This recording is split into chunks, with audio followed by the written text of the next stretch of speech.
All right. So I am so excited to be sharing space with the incredible Bruce Cryer, who is the co-creator of HeartMath and former CEO. And we are coming on here today sharing space because we are going to be sharing and speaking at this online event called ETTG, the European Transformation Transformational. Teachers Gathering. Yes. It's a mouth warm up, ETTG. And we wanted to come on here and share some of what we're going to be talking about and going deeper into in our individual teaching events. So we wanted to take this opportunity and come together, share some incredible insights and thoughts, and shine a light on Bruce as well. And I'm just so excited to be able to organize this and share this with so many people. So welcome, Bruce. I am very honored to have you here and to share your wisdom with the world, with my world. And I'm going to hand it over to you so you can go deeper into introducing yourself. So please go ahead. Thank you. Thank you. What a treat. Even though you and I have only met via Zoom, although we did learn the other day that we were in the same room Yes. sometime 6 months ago, and Yes. at the same event of a mutual friend, it turns out, and did not meet.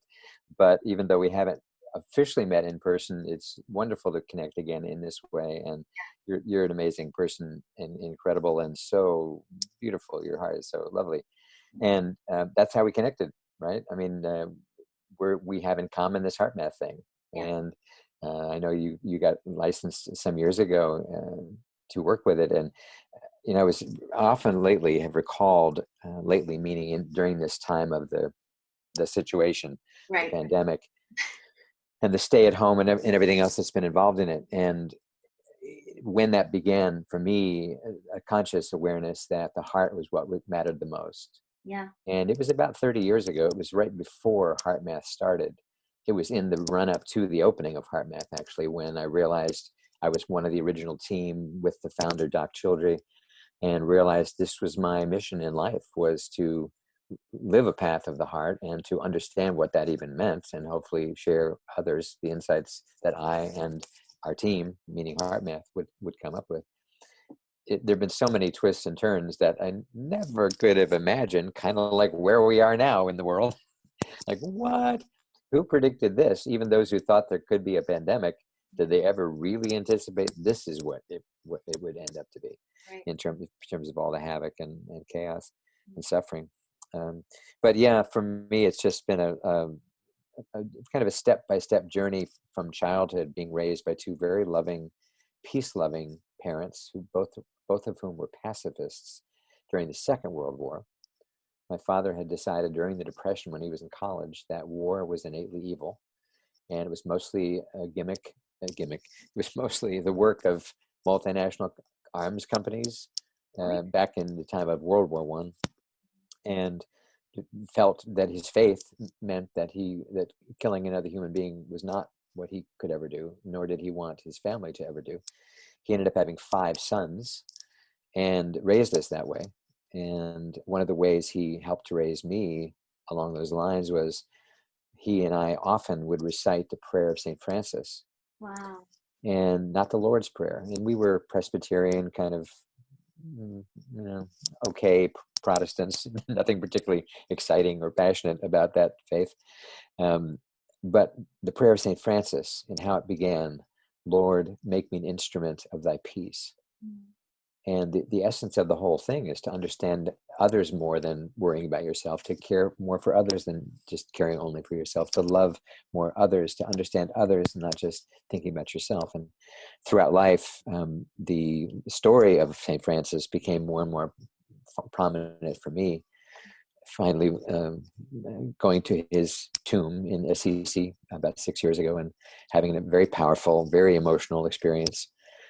Sitting there meditating with his spirit and my father's, who had passed away. And so the spirit of peace and love in the heart has been a very deep thing for me for a long time. And getting to be part of this event this ETTG, it's hard not to talk about the heart, because the man behind it, Steiner, who you have now met too, through Zoom, thanks to Zoom. Thanks to you. You're my archangel. Well, that's true. Zoom did not connect you two. That's right. It was me. Yeah. Absolutely. But those are people who decide they want to check out this ETTG event starting next Monday, May 4th.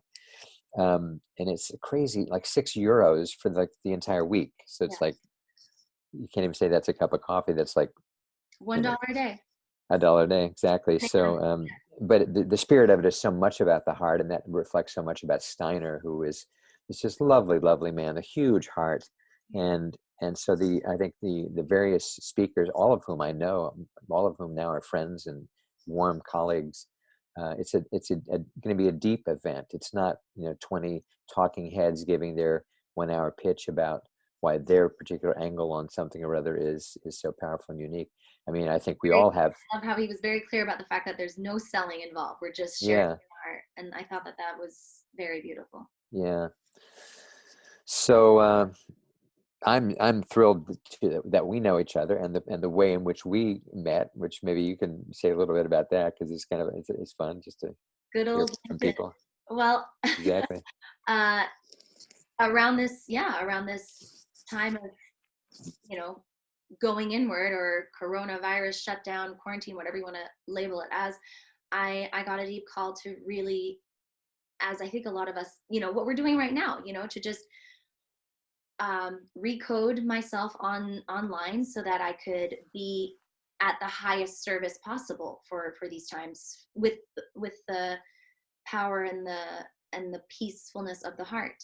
And I redesigned and upgraded and updated my whole LinkedIn account, and then just went on a just aligned adding quest, and you were one of them. And then immediately I received a beautiful message from you, and then I think we just felt aligned, this aligned spark. And I soon after got on a call and just shared each other's stories for the most part. And then you were so gracious in inviting me and connecting me with Steiner, and wanting me to be a part of ETTG. And I have endless amounts of gratitude for you. And I'm so grateful for you coming into my life, and for me upgrading my LinkedIn account. And clearly, I think there was even something higher beyond us, because we realized that we were already in each other's paths. We just didn't cross yet, right? And so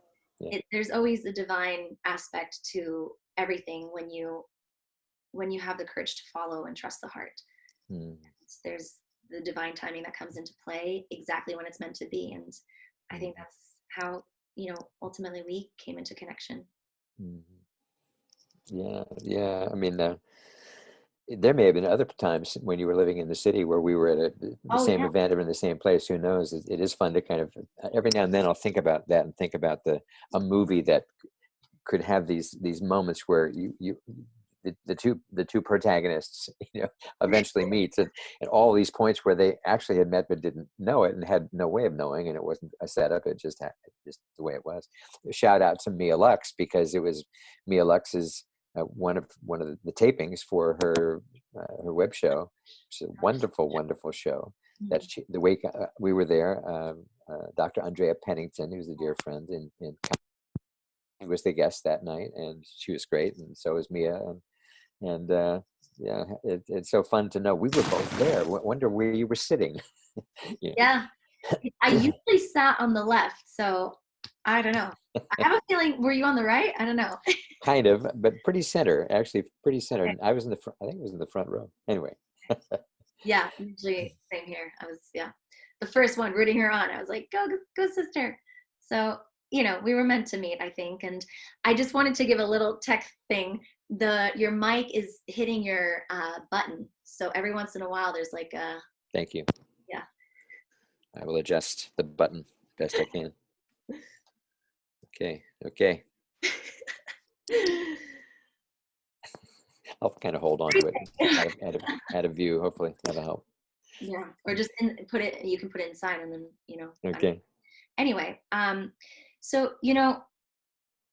I would love to just learn more about your journey and how you shared a little bit with me, but what was it that um, how did you discover HeartMath, and what was that journey like, and what is the journey now after being there as one of the, you know, co-creators and founders in a sense?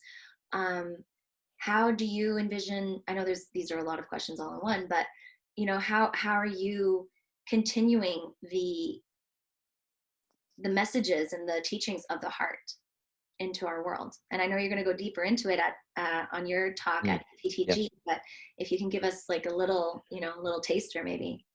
Yeah. Well, the background of the St. Francis and the spirit of that is a significant part of the backstory, because I was raised to believe in peace and love Mm. in a generation that was all about peace and love, eventually, my generation. And that influenced me a lot. And in spite of, and I imagined that I would be a social activist or educator or something when I grew up. And suddenly I find myself as an actor, singer, dancer, performing in the longest running musical in the world. I mean, I wasn't like teleported into it. There was a little bit of a run up of 2 years of high school show, and then started some college and learning how to actually do all this pretty well. But then to actually get in a show like that and to eventually do 800 performances was like, what? Where did this come from? I had no idea. Not a theater kid, not a singer as a kid, not a dancer, not an actor, did zero interest in any of that. And yet I discovered not only did I love it, but I was good at it, good enough to be in some major stuff. And I loved all of that. But after a few years, I began to question that this was really my destiny, that there was a deeper impact that I believed I could make beyond standing up in front of people. And even if it was a charming show where they cried and laughed and they felt a deep message, I thought, 9 a.m. Monday mornings rolling around and they're not remembering Saturday night at the theater. It's back to the boss they can't stand, the work they hate, the job that isn't satisfying, the marriage that maybe isn't working, whatever. And it felt like there's more that I needed to learn and understand, and that eventually convinced me to leave the profession completely, cut all cords to it, move to California with my girlfriend at the time, become part of a group that was looking at consciousness and spiritual development and health and all these things. 2 years after I got to California, which became my home, I met this kind of very interesting, extremely intuitive, and almost impossible to understand guy from North Carolina named Doc Childry. And some of the folks listening have heard that name because he's the founder of HeartMath. I met him 10 years before we started HeartMath. So there we were in a Friday night meditation in the mountains of the Bay Area. And he was like fascinating guy. And I had a hard time understanding his accent. It was such a thick Southern accent, but he was cool. And he ended up staying I had an RV at the time, parked on our property, and so he stayed there for several days. We had many conversations. I thought, my God, one of the most intuitive, caring, interesting people I'd ever met. Like I felt this deep connection, like just like that. And yet, in terms of backgrounds, he and I couldn't be more different. And so that I kind of love that too, because I just I love loving people that don't just look like me or sound like me. So it was a great experience. But this was 1980, so this was like way before internet or cell phones even. So like he was gone after a few days, and I didn't see him again for 7 years. I had no connection to him whatsoever. Ran into him again. His thinking had evolved a lot. He was talking more and more about the heart, more and more about love, more and more about kind of creating an enterprise that would be a research center, but also a place of education around the heart. And this was very interesting sounding to me, partly because of the research side, as you alluded to at the beginning, that while HeartMath is much more than a research organization, one of the reasons it has so much credibility is because it's such a strong research organization. And so the 300 peer-reviewed studies now, high credibility studies that have now been done around the HeartMath system, in and of itself is a huge statement of credibility. So HeartMath became the thing I was fully engaged in from not even day one, day negative 300, meaning the run up to it. I was fully involved, working very closely with Doc and a whole team of people, many of whom are still there. And so I was very involved in the development of all the programs, leading the workshops, traveling a lot all over the world, 4 continents. My role moved more into the corporate side eventually because I had a comfort. I could speak to executives and not be completely, freaked out by the prospect of it.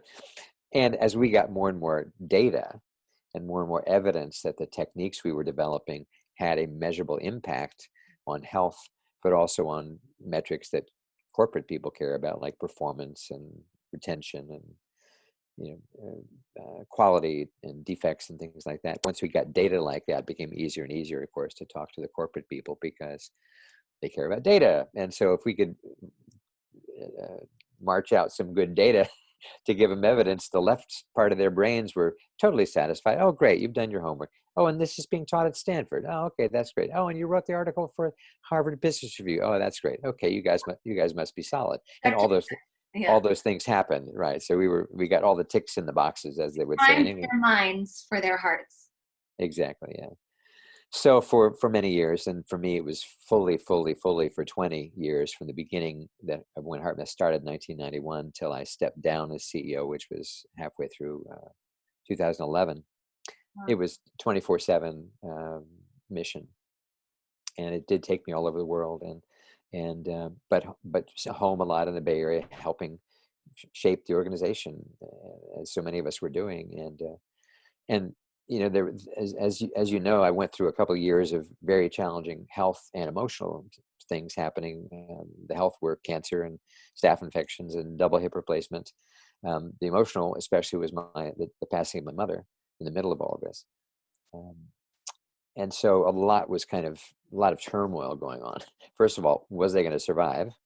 Then, yep, I think I'm going to make it through this, but what kind of life will remain? And then that became a rosier picture, and because I was getting stronger and getting healthier, and the problems were receding. And quick update: 10 years cancer free as of last December 23rd. In fact, I was doing a Zoom podcast interview, and somebody was asking me to explain my whole health journey, and I suddenly realized what day it was. Oh, wow.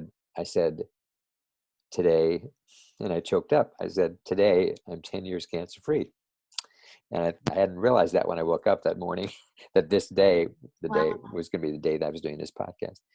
So, but anyway, that's a real milestone. But all through that time, I began to feel that there was a next step for me to take all that I had been helping to create and learning through HeartMath to another dimension of my own fulfillment and awakening new things in people, more around creativity. And I'll just pause there because that's a whole nother chapter.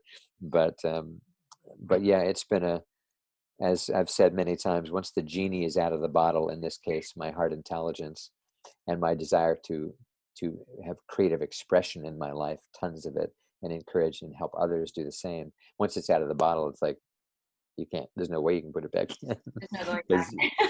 you know too much, you've felt too much. Yeah. So that's a little bit, and there'll be a little bit of all of that that'll be coming out in the ETTG talks, because I'll be doing a keynote on Monday the 4th, the opening day, around this idea of HeartMath and how useful it can be specifically for people who are teachers and who have a system or have a method and are trying to communicate that to their audiences effectively. And there's one aspect of HeartMath which is hugely important about its role in performance, any kind of performance.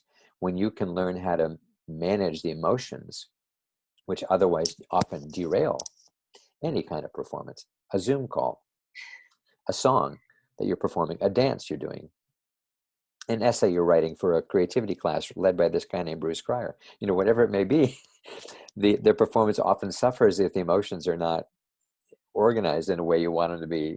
They're not flowing the way you want them to be. So that's part of what my talk will be about, is how we can learn to harness our system emotionally through the heart, through the power of the heart and its dialogue with the brain, so that whatever it is that we do in our life, whether we meditate, most of the people listening to this probably do, how do we meditate more with our heart?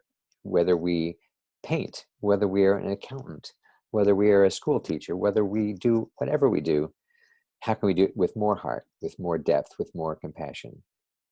And this time, of being shut down, I've left my building a couple of times in the past week, but not much, and not a lot of reason to leave. And it's been cold and rainy here in New York too, so why leave? Okay, I didn't even. But, Wow. yeah.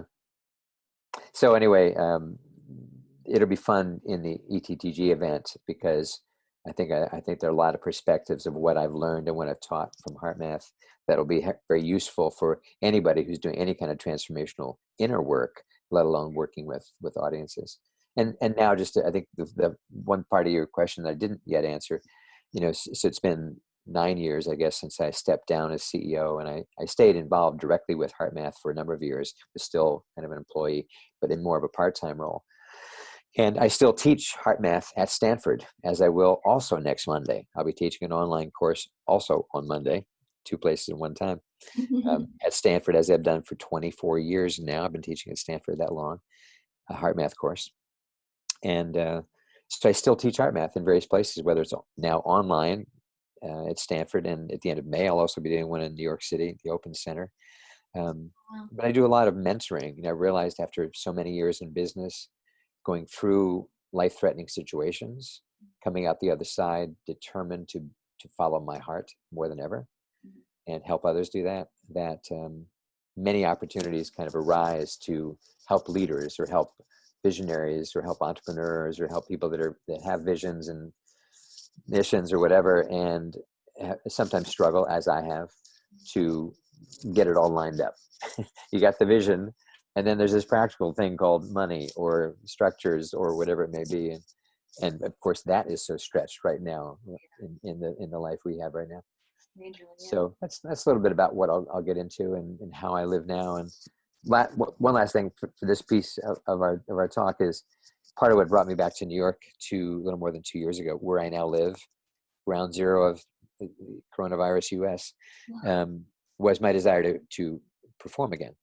And I had just recorded an album of original songs with these two amazing brothers, singers, songwriters, producers named Isaac Coren and Torald Coren, also known as the Brothers Coren, also known as the Kin, which was their group for years.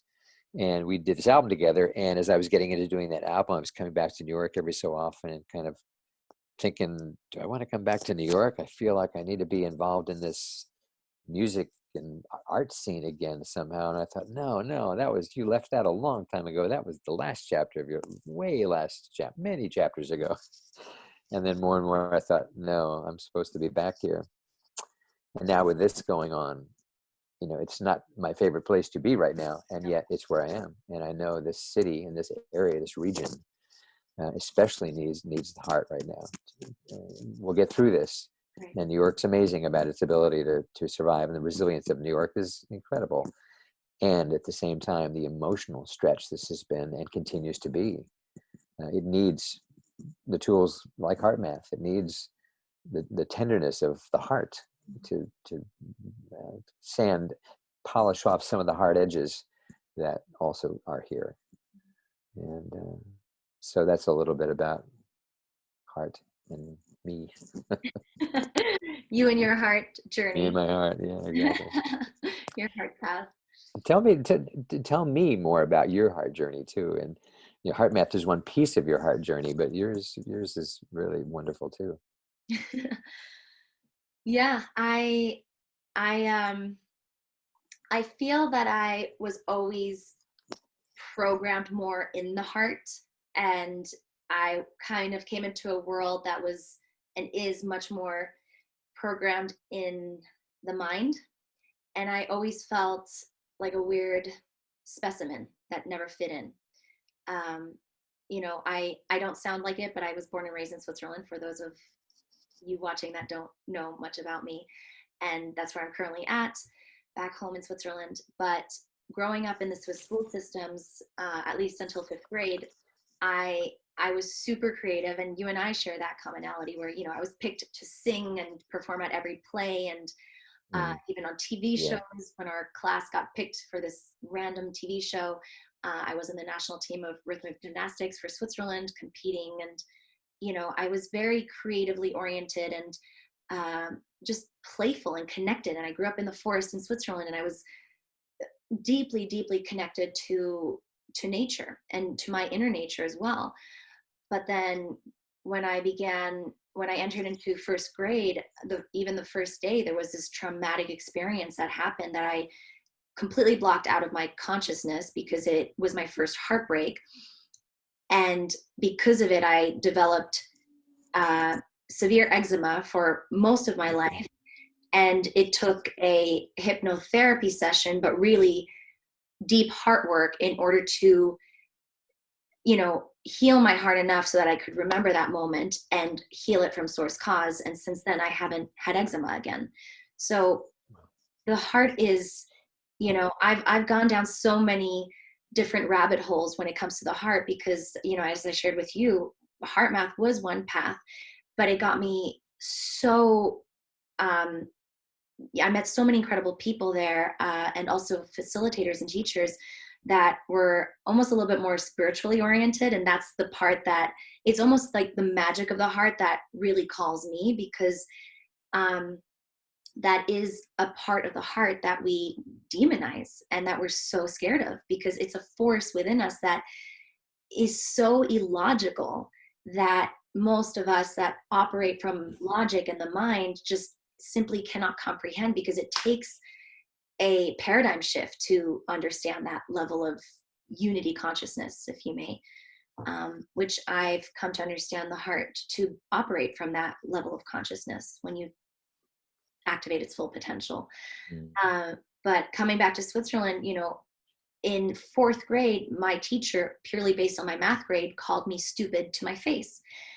And yet, I was excelling at so many different things. Okay, maybe not at math, but that was because, in first grade, my teacher slapped me on the wrist because I was counting with my fingers and basically demonized my innate and natural way of learning that I somehow just knew was my way. I'm a visual learner, so of course then I had this weird connection with math. And yeah, so I feel like I started my journey off already operating from the heart, but then this world that operates so much from a mind-based mentality kind of shut that power within me down. It made it wrong. And I went on this very, very long journey, a few dark night of the souls, to find myself where I'm at now, and offering different modalities and methodologies, and also one-on-ones to help really shift from the head into the heart and activate one's full potential through the power of the heart, and recode the heart field, and learn how to really tune in to this expanded heart field, which HeartMath has so incredibly scientifically, developed in. I mean, it's, thank God for you guys, because I don't sound like a crazy person anymore. What I so innately have always known to be true since I was a little girl is now coming true. And it's, Joe says, what does he say? Science is the language of mysticism. Yeah. And Joe Dispenza. Yeah. Joe Dispenza. So, yeah, I feel like I'm, surfing on the waves of the incredible science that has already been established, and I'm kind of taking it into the deeper unknowns that are still being formed as science, tries to inform our minds with that reality as well. But what I'll be sharing on my session during ETTG, which my session is at 10 a.m. Central European time on Saturday, the 9th, May 9th, is the Standing Light Method. And that's a methodology that I developed where really when I think back, and just like you, Bruce, where you said you came back to New York because you wanted to weave in creativity again into your life. I truly believe that we go through all these what seem in the moment random situations and experiences to then arrive at a point where we realize that's our unique heart path. and then we kind of create the coherence between all those facets and merge them into our unique expression and our unique offering for the world that was always, you know, almost destined for us to share, in a sense, because no one has been on the same exact journey as any one of us. That's what makes us so Mm-hmm. powerful. And So true. yeah, so yeah, so I think, you know, with my background in gymnastics and movement and just being super connected to my body, and then going deep into the energetics and spiritual, and also studying the historical and religious aspect of the heart. Um, you know, a couple of years ago, I went to the Sacré-Cœur Basilica in Paris, and I just had this. I'm not religious, but I had this spiritual experience where, you know, there's this beautiful mural of Jesus, and it's just like Sacré-Cœur in English means Sacred Mm-hmm. Heart Basilica, for Mm-hmm. as I don't speak French. And I just, it was like plain as daylight, you know. Most of our gurus or ascended masters, and I have a whole quote section of all the quotes that I've gathered from everyone from Einstein to Jesus to Gandhi, to poets like Rumi, and they all, even Nikola Tesla, I mean, everyone you can imagine that we so revere as these geniuses of the mind, actually understood the power of the heart.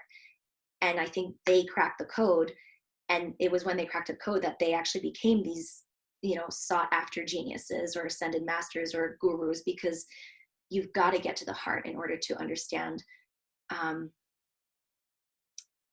yeah, the code of life. So I went down many different studies, many different paths, dove deep into it, once I started my company in 2014, Standing Light. And I was the guinea pig. I put myself through, you know, everything you can imagine. Every course, went to Plum Village and studied mindfulness and Mm-hmm. meditation, with Thich Nhat Hanh. Yeah, and then I forged everything together. And so Standing Light method is really this methodology that guides the individual into the heart from the mind, activates the light within, and begins to use the innate human tools, which somehow we've almost forgotten how to actually use our, you know, our, what's it called? Just like, yeah, our tools, our human tools. Um, Learning how to use things like snapping and breath and movement to identify stuckness or density in the field that can be cleared. And it's not about spiritual bypass, it's just certain things that we've maybe taken on that actually are not for us to even have in our field. And to identify what's in the heart field that no longer serves us, that we can let go and become our own co-creators through the heart. um, and yeah, using the innate human heart intelligence to really reconnect to your whole self, in a holistic manner with all the human tools, and recode eventually your field to live your fullest potential. So that's a little bit about me. Without Well, and I just found out what I'm doing at 4 a.m. Saturday morning, May 9th, because 4 a.m. East Coast time in New York is right. when you're starting in Europe. I really want to hear you do your Oh, talk. I didn't realize it was 10 a.m. on a Saturday morning, but yeah. I will be up at 4 a.m. Oh my my time. gosh. A little before that, actually. Really my biggest fan, and I love you. Thank you. Well, no, but seriously, I can't wait to hear how you present to an audience, because it's so delightful, just the sharing that we do, and I'm really looking forward to that, honestly. So I will make every effort imaginable to get up at 4 a.m. before 4 a.m. in order to catch your gig. But I think it's such a rich group, and I have the privilege of now. I believe I know all of the uh, prime speakers, meaning the ones with the kind of longer 50-minute slots. Yeah. They're all friends of mine now, and several I met who they're mostly Europeans. Yvette Taylor, who's got a beautiful system she's built over the last number of years called the Energy Alignment Method. It's going gangbusters in Europe, especially in the UK. EAM is the acronym, EAM. And she's brilliant, and she's developed this whole process through her own experimenting, and also heavily influenced by HeartMath. When we first met, she just started hugging me and thanking me about all the thousands of people that I had helped, meaning HeartMath had helped. Right, right. And she will be part of it. And another lady named Anya Steensig, who's this delightful, radiant former TV personality from Denmark, who is a spiritual teacher, but she just radiates some of the most one of the most radiant people. It's hard to see her. I mean, maybe she's got a bad day or a Saturday morning. She's not quite up to snuff sometimes, but every time I've seen her, which is several in person and on Zoom, she's just got so much radiance and so much depth of life experience that she shares from. And now a friend of mine who I've known for over 25 years, well-known Hollywood filmmaker, Barnett Bain, who did a film called What Dreams May Come with Robin Williams, one of my favorite films all time. We'll be actually doing a showing of the film during ETTG. I'm not even sure what evening it's going to be, when it's going to be. It won't be at 4 a.m. New York time, because that would be 1 a.m. for Barnett, who's in California. Okay. But we're doing that, and then we'll be able to talk with Barnett. I think that's really a cool aspect of this. Yes. Then people who know me know a guy named Gary Malkin, possibly because of my connection to Gary. Gary and I were college roommates. He is a brilliant composer who's won 7 Emmys. He and I have collaborated for the last 8 years on a project called What Makes Your Heart Sing. We've done guided meditations together. We've done all kinds of things together. And one of my closest friends in the world. And he will be speaking and being interviewed by Steiner, and also performing somehow. And I'm going to be singing somehow through all of this. Oh my goodness. Okay, I somehow. can't. I'm not sure when, but somehow. And so, and I'm missing a whole bunch of other people that'll be part of this, and Steiner, of course, Ava Andrea, who is a teacher in her own right, a Danish woman who's just another incredibly radiant light that'll be part of the core of what the ETTG global gathering will be. That's Steiner's wife, right? Steiner's wife, yes. Yeah, Ava Andrea is Steiner's wife. Is, yeah. I mean, yeah, I just melt even just looking at her, because when we had the calls, I just like, oh my goodness. So I can't. And I think to me that's part of why this feels so different, even though, I mean, as I say, I know all these people. I have physically been in their presence. Not Ava; she's the only one I haven't been in. And you, Yeah. but but the two of you have a past, because you're both so darn radiant, and just so much love that just pours out of how you communicate. But to me, as we're all aware, everybody's online, everybody's on Zoom. There's so much you can do, and there's all these conferences that have had to go online, as has ours too. This was supposed to have been a live event in Alicante, Spain last weekend. I would have been in Spain today with my feet up, looking at the Mediterranean. Instead, I'm in New York with my feet up, looking at a gray, dreary day. But I think part of what— I'll turn the camera later on when we stop recording. I'll show you a much more beautiful view. Oh, yes, indeed. But I think part of why we feel this is so different is just not that there aren't wonderful summits going on, so many telesummits around so many important themes right now. And yet I just know, because I know these people so well, that there will be a depth of heart, a depth of life experience, a depth from which each person will be sharing. It's just not a standard telesummit kind of thing. Number one, I think we are supporting each other as much as any event I've ever seen. We have regular meetings together. The key speakers all have regular meetings together, so that we're supporting each other, not just showing up for our gig, for our pitch, Right. and leaving. Not at all. The opposite of that. So I can't wait. I know there'll be some very early mornings, because there'll be a morning session for Europe and an evening session. So people watching this now in North America, you'll be able to fully participate. You're not going to have to get up at 4 a.m. or 1 a.m. on the West Coast. You'll be able to fully participate by recordings for the early sessions, or by being live for the later session in the daytime. And the €6, when Steiner said he decided he wanted to charge €6 for Americans, that's basically $6.50 total for 6 days. Now you can upgrade. There's an all access pass that gives you access to some like masterclass kind of things that Leyla will be doing, I'll be doing, other female people will be doing. That's like 60 euros, which is like $65 for 6 days, including the all access, including the video recordings. I mean, it's like crazy. So obviously what we want is, we want you there. We want you there. And we don't want the money, which is so tight for so many of us, to be the barrier. Right. So it's almost kind of laughable how much we're charging, because like it brings a smile to your face. It's hard to not say that it costs 6 euros for 6 days without laughing or smiling about it. Yeah. Like, what? Nothing costs that much these days. That little. Yeah. That little, yeah. Yeah. Yeah. Starbucks Frappuccino Grande with extra God knows what costs Yeah. around that much per day.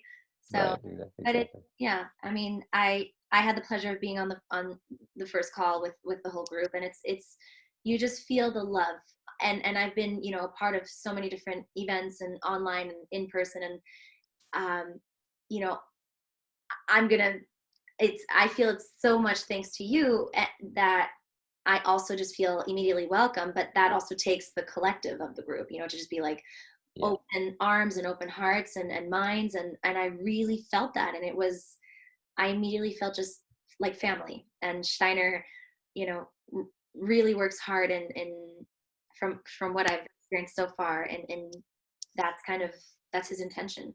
So I feel that if, yeah, by whoever joins this event, it's just going to be an extended family hangout of major Yeah. wisdom, major codes, exchanging information that can really raise the global vibration, so that we can truly step into a whole new world once the world reopens, and make it a better place altogether. Yeah. Yeah. Quoting And Michael just what, Jackson. yeah, exactly. And just one thing I want to add is, even though the name is European Transformational Right. Teachers Gathering, we're clear that we don't want to limit it to people who are already teachers or already speakers.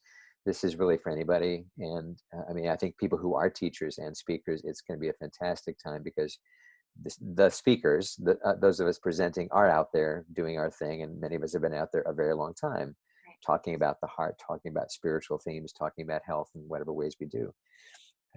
When I was in France in September at this event with Andrea Pennington, right after, like 5 days after you and I were in the same room in Right. Chelsea, in New York City, um, I met a lot of people who had been to ETTG. I kept hearing ETTG.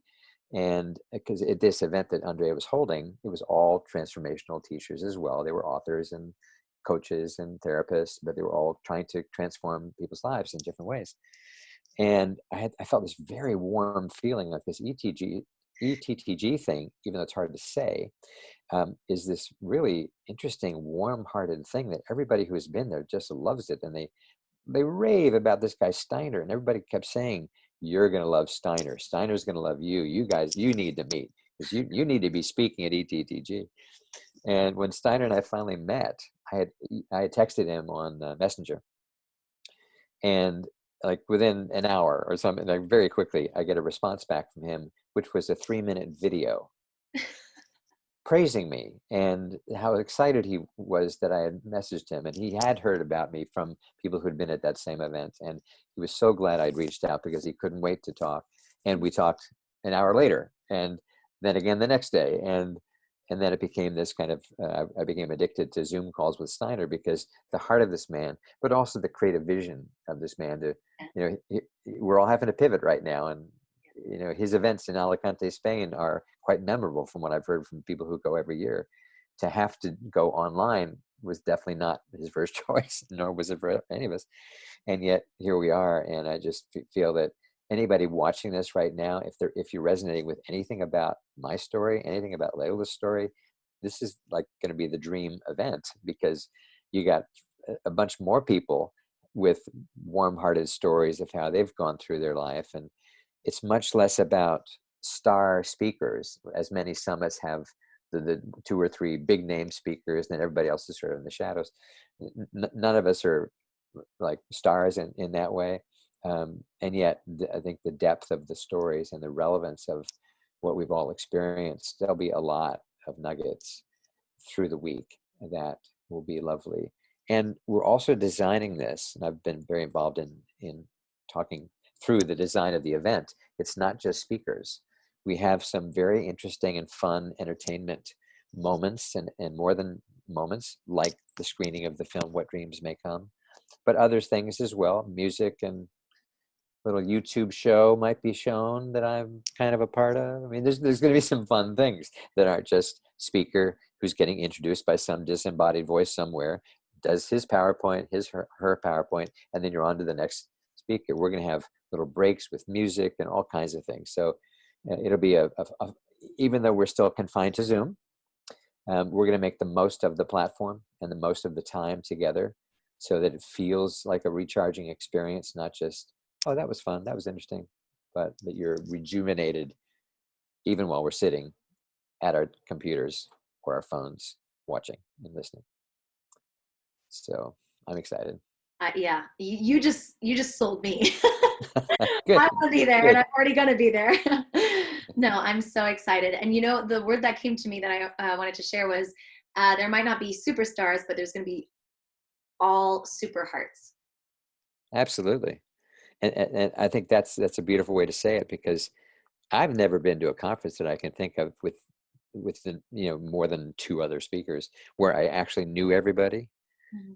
and feel like I know them well because I've either spent enough time with them, I know them, I feel their heart, I feel their life story, their scars, their wisdom. Or in the case of Ava, who I've not spent time with other than Zoom, she's such a deep person that comes through with comments she makes to me on my Facebook posts. This is an incredibly deep, lovely, radiant woman, and you as well. So it's such a pleasure to be part of an event where you feel part of the event, not just somebody that's one of the speakers in a cavalcade of stars. So it's super hearts for sure. It's a Such a lovely really united experience. effort that just transcends through the ethers into the hearts of everyone involved and everyone that will be joining.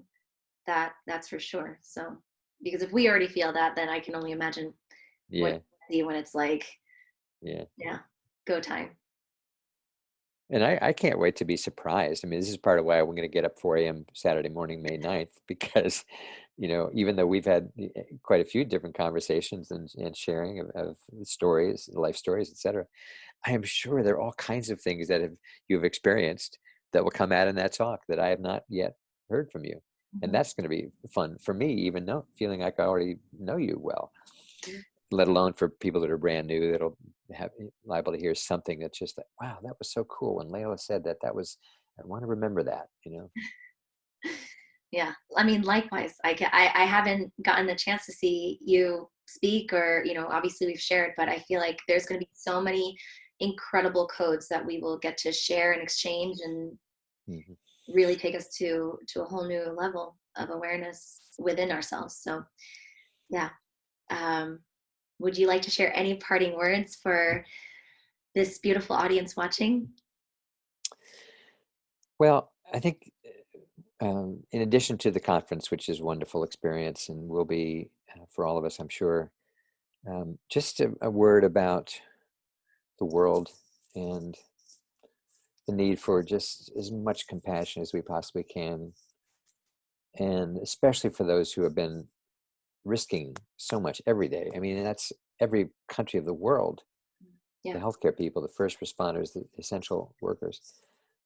And I want to acknowledge them deeply, and for us to really try to feel them and share love and compassion with them, and at the same time compassion for ourselves, because we have all gone through it. Now, there's very few people on this planet that have not been very negatively impacted in some way already, and will continue to be financially, if not the health, if not family.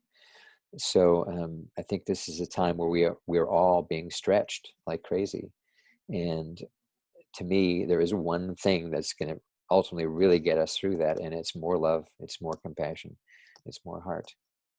And I have definitely felt stretched many times in these last 6 or 8 weeks of shutdown, and as New York has gotten more and more apocalyptic, and it's been this whoa, and yet we're coming out of it. But I think the acknowledging that this has been hard for everybody, and sometimes it's brutally hard and insufferably hard and unimaginably hard, and yet we're still here, and we will be able to look back at this time and be proud of certain ways we treated ourselves and treated each other, and that's what I hope for us, is that we can look back and be proud. Not that we had to be perfect, because we're all finding our areas that still need to grow and still need to stretch, but at least to feel like I really did the best I could to not only think about myself, but to take care of myself, because that's what this is about. That's why you still need the social distance. That's why you still need to wear masks in a lot of places. It's not just about yourself. It's about, making sure somebody else doesn't suffer. So I think more heart, more love, more care, rinse, repeat. Copy paste. Copy paste. Yeah. Yeah. I may have shared this with you, but what I feel is that we're going through the greatest collective heart expansion of all time. And most people would call what I define as a heart expansion actually a heartbreak, because we are a heartbreak. The breaking that happens during a heartbreak is actually the ego breaking from attachments and limiting beliefs and fears that just no longer serve us.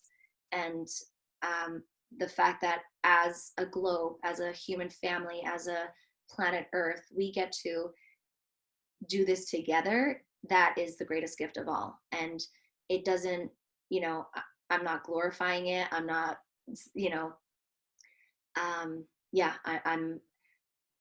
I have so much compassion, and at the same time, I really believe that we, as much as possible, no matter how much density and contraction and fear and pain and loss we are experiencing, if we can just keep that little light of hope in our hearts aflame, and trust that no matter what, everything has a divine timing, a divine purpose, and trust that this too shall pass and we will all get through this together. I feel like we will be able to be proud, because we'll understand at the end of the road, wherever and whenever that is, that, this made us who we were always meant to be. Exactly. Beautiful. Beautiful place to end. Yes. Well, Bruce, thank you so much. I'm so excited. I'm so grateful. And I just, I love you. I'm so grateful for you opening up your heart to me and trusting in me, and and opening up this opportunity for me. And I'm going to be up at whatever time you're on to watch you. And I also can't wait to get to know the other speakers even more on a more personal level, just like you've had the pleasure of experiencing. So I'm just filled with gratitude and delight, and thank you so, so much. Well, I wouldn't have done it if I didn't feel from you a depth of heart and love and care and beauty and radiance. And so love you too, girl. And I'm thrilled that you're part of it. Thank Absolutely. You. Absolutely. Me too. Thank you. And we hope to see you all there starting Monday, May 4th. Are you opening it? It's the afternoon for me, so I think it's evening for, Okay. so no, I'm not. I'm going to be up probably at 4 a.m. that day. But I think Steiner's opening. I don't know who the first speaker of the day is actually, but I'm later. I'm later. I love how you're the first day and I'm the last day. That's right. That's right. Yeah. So I'm excited. Yeah. Anyway. Great. All for joining, and thank you, Bruce, and hope to see you very soon. Absolutely. I'll see you here for sure. Yes. Okay. Thank you, everybody. Thank you, Bruce. Thank you, Leyla.